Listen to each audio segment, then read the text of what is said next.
warahmatullahi wabarakatuh. Perkenalkan, nama saya Asri Cahaya Indu Prasasti, nomor absen 9.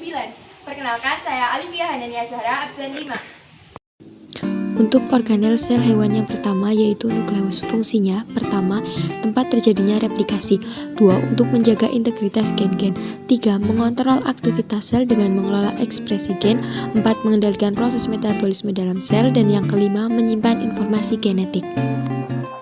Untuk organel sel yang kedua yaitu nukleolus. Fungsinya, bertanggung jawab dalam pembentukan protein.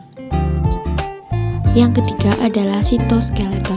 Ada 3 macam sitoskeleton, yaitu mikrofilamen, mikrotubulus, dan filamen intermediate. Yang selanjutnya yaitu mikrotubulus.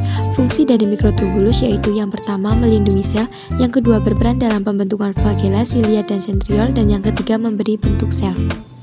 Membran sel. Fungsinya yaitu yang pertama melindungi sel, yang kedua penerima rangsangan dari luar, dan yang ketiga mengatur keluar dan masuknya zat. Sitoplasma.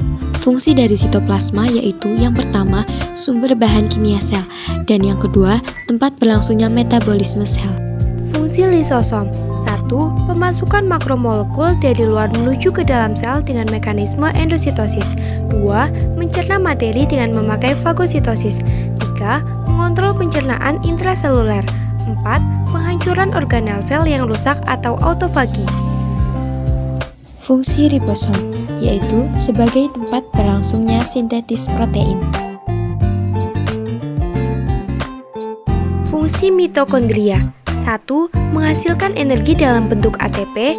2. Respirasi seluler. Retikulum endoplasma dibagi menjadi 2, yaitu retikulum endoplasma halus dan retikulum endoplasma kasar. Retikulum endoplasma halus tidak melekat dengan ribosom, dan retikulum endoplasma kasar melekat pada ribosom. Fungsi retikulum endoplasma. 1. Alat transportasi zat dalam sel sendiri. 2. Sintesa protein. 3. Mensintesis lipid dalam sel. 4. Membantu dalam detoksifikasi sel-sel berbahaya pada sel. Fungsi sentriol. 1. Proses pembelahan sel dalam membentuk benang spindle. 2. Berperan membentuk silia dan flagella.